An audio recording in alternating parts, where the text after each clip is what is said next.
A24's Civil War is, in my opinion, a movie that we don't talk about enough. I remember seeing the first trailer for it when it came out, and a political YouTuber that I was watching at the time called Ryan Chapman made a video about it where he basically said that he thinks that future historians are going to look back on the movie as a kind of cultural artifact that represents the changing political climate of the time. And while that still technically could be true, it definitely doesn't seem like it will be at this point, because the movie doesn't have that much of a legacy. It grossed 127 million worldwide, which on a budget of 50 million is not bad, but it definitely didn't break any records. It stayed in theaters for 11 weeks, just in time for people to forget about it and move on to Inside Out 2. Sounds rough, Ollie. Do you have an umbrella? Had one! Where is it? Inside Out 2! But why didn't people care that much? I mean, I feel like people have been talking up the prospect of a civil war ever since the Obama administration and probably earlier. So at a time of unprecedented political division and during an election year that is the craziest in recent memory, why didn't people care about the movie? Well, if you actually saw the movie, you probably know the answer to that question already. And that is that even though it should be kind of impossible to make a Civil War movie that doesn't touch politics at all, the movie seems completely uninterested in saying anything political. A creative decision which seems to have costed its audience score on Rotten Tomatoes. People were genuinely baffled and kind of offended that the movie seemed completely uninterested in explaining why its core conflict happened, who the sides were, what their grievances were, etc. And so it kind of just became another generic war/action movie that people saw, enjoyed, and forgot about.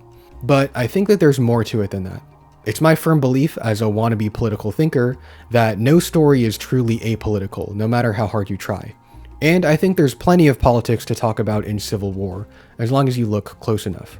In fact, just like the enlightened centrist that everyone loves to make fun of, its efforts to be apolitical might counterintuitively make it even more political. So let's take a close look at the movie and see what we can find.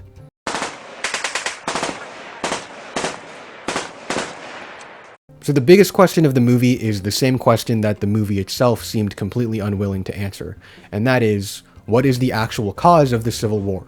What are the sides? What are their grievances? What are their motivations? Etc. The only really big hint we get as to the nature of the conflict is the country map at the very beginning of the movie, where we get to see how the country is divided up. If we look closely at it, we can see that there are the Western forces of Texas and California. There's also the Florida Alliance, which comprises most of the rest of the American South. And there's the New People's Alliance, which composes the other side of the West Coast, and also parts of the Northern Rocky Mountains. The rest presumably belongs to the United States proper, and Alaska is apparently a neutral territory. Hawaii is not mentioned. So right away we can see the big problem, and that's that the political alliances don't really make sense at all. If we put this map side by side with the 2024 presidential election map, you can see that each one of these alliances is just a huge mishmash of political ideologies, with the exception of the Florida Alliance. This is, of course, assuming that the Civil War would be right-wing versus left-wing, but even if we assume that it's about an adjacent issue, like states' rights, for example, that still doesn't account for the fact that different regions of the country with similar political ideologies wouldn't be seceding all at the same time, like, for example, the entire South or the entire West Coast. Now, there is lip service paid to secession in this same scene. The president says that the Western forces are engaging in a secessionist movement. The people of Texas and California should know that they will be welcomed back to these United States as soon as their illegal secessionist government is deposed. Which makes sense because California and Texas have historically flirted with the idea of secession. It's also interesting that he refers to the Western forces as having a single unified government as opposed to governments, which suggests that they're acting as a single unified body. But all of that political intrigue is immediately subverted when he calls the Civil War an insurrection. I can also confirm that the Florida Alliance has failed in its attempt to force the brave people of the Carolinas into joining the insurrection. Which is not really the same thing as secession. Secession is when a region of a country or state tries to break away and form its own independent government, like was the goal of the Confederacy during the First American Civil War. By contrast, an insurrection is when an insurgent group tries to take over an existing government, like was the goal of the Bolsheviks during the Russian Civil War, for example. They're very different. And I can't really figure out which one the Civil War actually is. By the end of the movie, the Western forces have marched all the way up to the American capital, which definitely seems more insurrectionist than secessionist. Now granted, capturing an enemy capital can be a way to end a secessionist war more quickly, but at the same time, we hear about how the United States government has pretty much collapsed by the time of the final battle. So it doesn't make sense for the Western forces to push all the way into the city for no reason if the United States government is clearly in a position to surrender and negotiate terms. And then there's the fact that the map is divided cleanly across state borders, which is pretty unrealistic. Most experts agree that if a Second American Civil War actually happened, it's much more likely to resemble fractured conflicts like the Syrian Civil War, for example, or the civil war that's happening in Myanmar right now. The film doesn't give any hints in demographics either. All of the sides that we see are demographically diverse. And there's hardly any mention of political affiliation either. There are no fascists, no communists, liberals, conservatives, etc. Now, let's not be naive here. There's no way that Alex Garland actually thought that this was a realistic scenario, right? Clearly, to understand the conflict better, we have to look behind the scenes towards what Alex Garland's real intentions with the movie were.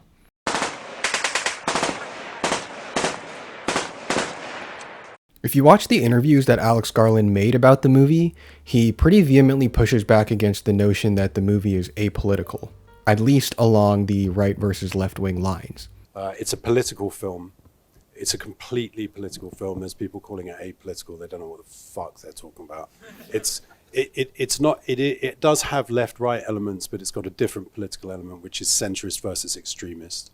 And that is the politics. And if you don't think that counts as politics, your definition is too narrow of what politics means. Instead, he argues that it's more a movie about the center versus the extremes. And it's here where I think I want to bring up my biggest criticism with the movie. And that's the idea that right versus left is somehow disconnected from center versus extremes. So the word fascism is one that Garland really likes to throw around in these interviews. Because Texas and California have more in common than they have different. It also implicitly, not explicitly, suggests something else, which is if you disagree with that assertion, if you're saying, no, the polarized position of Texas and California is so great that they would consider their polarized state to be more important than the problem of fascism, then that is an insane position. And that's helpful for us because it means that we can finally put an ideological label on at least one of the sides of the conflict. We can say definitively that the United States government in the movie is fascist. Now, does that make the conflict any easier to understand? Not really. Remember, Garland said that the movie is about the center versus both of the extremes, left wing and right wing. But if we can only find the extreme right, then I'm only left to believe that the movie is anti-fascist or anti-authoritarian, which is not necessarily center versus right and left. And this might be the most controversial thing I say in this video, but centrism is not necessarily anti-fascist. In fact, the very centrist democracies that Alex Garland claims to be coming to the defense of with this movie are the exact kinds of breeding grounds for fascist ideologies, because those centrist democracies often tolerate fascist ideas until it's too late. And while the centrist democracies at least played a part in ultimately defeating fascism during World War II, that ignores the amount of appeasement and business that was done with the fascist regimes all the way up until the war broke out. It was the left, Soviets, Italian partisans, Chinese communists, Spanish Republicans, etc., who actually fought fascism because it's fascism and not because of national security or economic reasons. But getting back to the movie, it would seem that Garland is adhering to the horseshoe theory of politics, which is that the extreme right and extreme left tend to resemble each other more than they do the center. But the fact that the movie outright refuses to acknowledge that its president is a fascist makes the overall message seem very weak and ineffective, at least in my opinion. The message also isn't helped by the fact that the apparently centrist Western forces aren't super heroic either.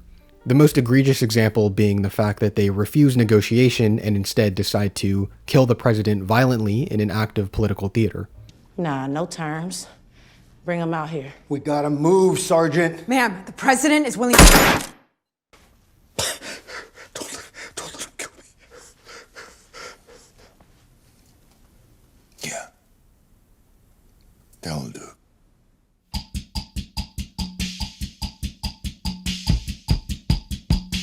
To be fair, if he's fascist, then he probably deserved it, but that seems to override the movie's apparently centrist message.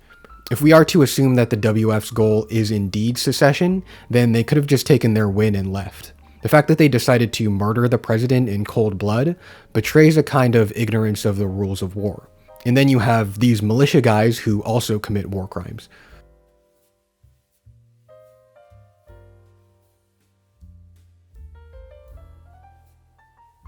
Some people have speculated that these guys are part of the Florida Alliance because of their shirts, but the point is that they're definitely fighting the US government, and that means that whatever alliance they're a part of are not heroes either. All of this is to say, even though Garland claims that the movie is about the center versus the extremes, there seems not to be a real centrist good guy organization to latch onto. You could switch gears and say that maybe his message is that everyone is an extremist in a civil war, but then why would he bring up the California-Texas alliance thing in the first place? So is the movie political? I mean, I guess, but it's political in the same way that this stupid image is political. At this point, I'm not really sure what to think about this movie. If we take Alex Garland at his word, that it's supposed to be a movie about the centrists fighting the extremes, then it pretty much fails on every account. And I'm not just saying that because I disagree with centrism. In his apparent effort to distance himself from polarization, he ends up not really saying anything meaningful at all. So to answer the titular question, is Civil War centrist propaganda? I guess it could be seen that way, but at the same time, I doubt that anyone walked away from the movie thinking like, wow, extremism is really bad. If anything, they were probably just really confused. I would even say that the movie fails to be anti-violence. The fact that the fascist government wants to wage a war shows that fascism can't be uprooted by non-violent means once it's taken hold, which is something that centrists seem not to want to acknowledge a lot. Okay, so the movie is stupid, but it at least speaks to the political divisions in our country, right? Even if it doesn't happen along these lines that are in the movie, a civil war still seems like a likely prospect, right? Maybe not.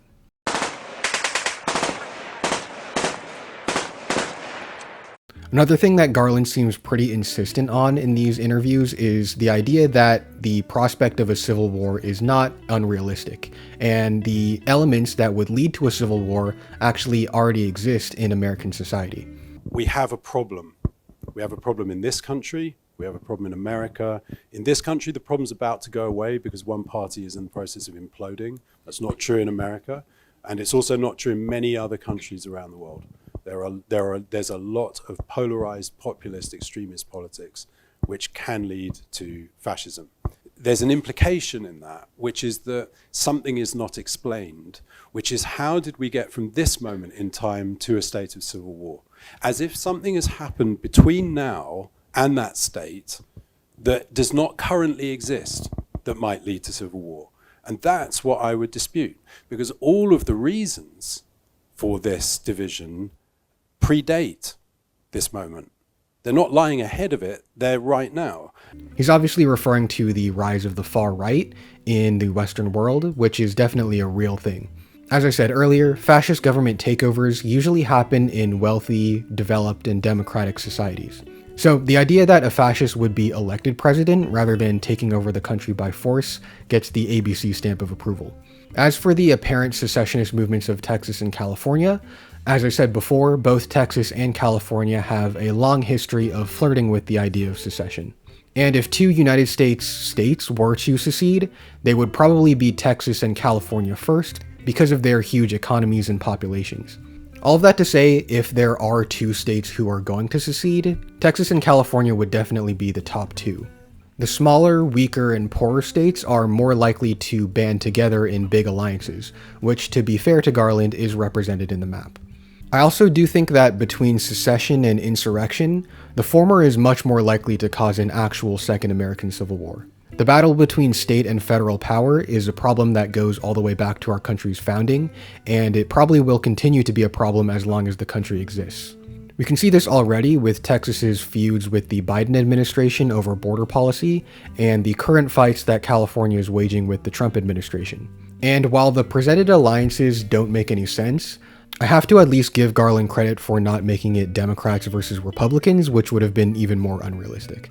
But okay, that's enough beating around the bush. In my opinion, all of this talk of a new civil war is basically just fan fiction. I feel like I've been hearing people proselytizing about a second civil war as long as I've been cognizant of politics, all the way back since 2015. At this point, it just feels like when people start predicting that the rapture is going to happen each year, even though it didn't happen the last 9 years that they predicted it. And look, I'm not really part of the nothing ever happens crowd. Stuff definitely does happen. But at the same time, it feels like the people who are actually talking up the prospect of a second civil war are kind of trying to will it into existence more than anything else. And those people are pretty much just like right-wing gun nuts who are like mentally masturbating to the thought of killing liberals in the streets with their guns. And look, I understand how frustrating it can be that Americans don't really do anything politically. This is something that I feel like a lot of people have become cognizant of recently, and that's the fact that Americans, regardless of political ideology, aren't even really willing to start a riot, let alone a civil war.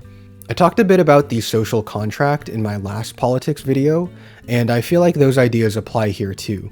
The data unequivocally shows that a vast majority of Americans are unsatisfied with the terms of the social contract at this point in history, but at the same time, it feels like barely any of them are willing to rip it up. Even big moments of social unrest like the 2020 George Floyd protests or the more recent anti-ICE and No Kings protests were overwhelmingly peaceful, despite what right-wing media would have you believe. I remember seeing this one tweet during the pandemic, and it still rings true to this day, even though the political climate has just gotten so much worse.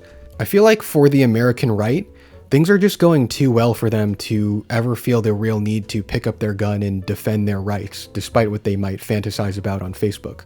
And for the left, at least for now, the system still provides enough of a pressure valve through things like social media and the right to peaceful protest in order to keep a real revolution at bay, at least for the moment. Modern civil war events like Syria and Myanmar, and Gen Z-led revolutions like the Arab Spring and the more recent Gen Z protests in third world countries happen in the third world for a reason. So yeah, all of that to say, I think that the civil war of the type that's depicted in the movie is pretty unrealistic in modern America, or any modern democracy for that matter. And frankly, the notion that it would be kind of just feels like more centrist propagandizing by Garland. The movie is clearly not a right-wing or left-wing power fantasy, but that just makes it feel like it's a generic parable about all violence being bad, which ignores the nuances that come with political violence, like who it's being committed by and who it's being committed against. For example, I would argue that the first American Civil War, while tragic in its costs, was a necessary step in order to end the institution of slavery once and for all.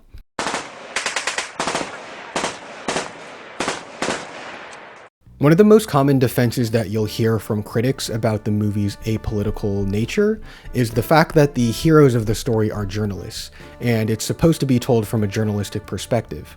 The job of a journalist isn't to inject their own politics into a story, but it's simply to give you the facts and let you decide your own opinion based on those facts. Garland's choice to focus on photojournalists as the protagonist is perhaps the wisest route to take when you're making a movie that's supposed to depict an event that might likely divide viewers, because the job of a photojournalist is just to tell the truth with their photos, try to get the best picture they can of important events to make sure people know what's going on. I actually bought this explanation the first time I watched the movie, and even though I didn't necessarily agree with the message, I was okay with it because it made sense. But once again, Garland opened his mouth during an interview and ruined the entire thing. Vietnam is a good example of a war that was covered by journalism and showed people back home what the reality of war was like, and journalism in that respect led to the end of the Vietnam War. Kirsten Dunst's character says something like that She in the does. film. She talks about it, yeah, precisely.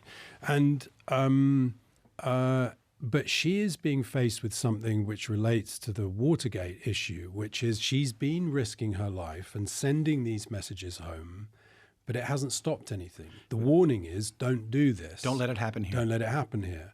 But she is not gaining traction. It's that all of that danger and all of that suffering observed of other people and suffering that she has felt herself has been futile.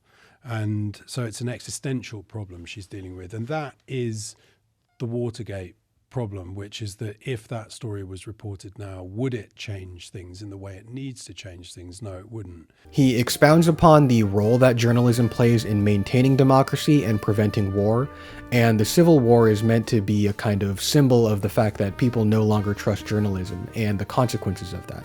That makes sense on the surface, but again, if you dig into it a little bit deeper, it kind of falls apart. In the interviews, Garland uses two prominent examples to show the importance of journalism: the Watergate scandal and the Vietnam War. Now, on the Watergate point, I actually completely agree with him.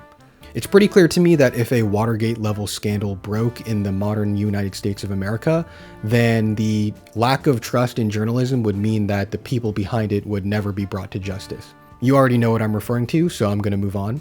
But on the point of Vietnam, I feel like Garland is getting it twisted once again by not mentioning one crucial fact about the Vietnam War, which is imperialism. It's absolutely true that journalism was crucial in getting the American public to realize the horrors of the Vietnam War, in contradiction to state propaganda narratives. But the role of journalism in that instance wasn't just to show the horrors of war, it was to show the horrors of imperialist war specifically. The message that the vast majority of the American public received from that journalism of the war wasn't "don't let this happen here," like Kirsten Dunst's character says in the movie and like Garland seems to think is the reality, but it was more something like, your government is supporting this and you should be angry about it. In fact, it was the Vietnam journalism that, at least in part, led to the huge amount of anti-war protests during the 1960s and 70s, which contributed to the already existing social unrest and pushed the country more near to civil war rather than away from it. Once again, I think that this is a failure on Garland's part to realize that just being neutral and objective is simply not enough to protect real people from the dangers of fascism and imperialism. Just being anti-war and anti-violence isn't a legitimate political ideology because it ignores the political realities that underpin that war and violence.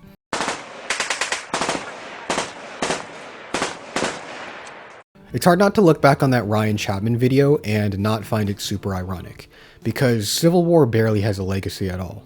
Again, if it was Garland's intention to make people feel a certain way about political extremism, then he definitely didn't do a very good job. The only real buzz that it generated among political enthusiasts was with people trying to figure out what it was actually about, and then not being able to figure it out, and then getting mad about it and leaving negative reviews. Most people who put in actual effort at trying to understand the message of the movie came away with a pretty generic message of war is bad, and if a civil war starts, then a lot of people are going to die, and that's the real tragedy of the war, over any ideological considerations. People saw the alliance of Texas and California as a deliberate attempt to distance the movie from real-world politics. I was part of that camp as well.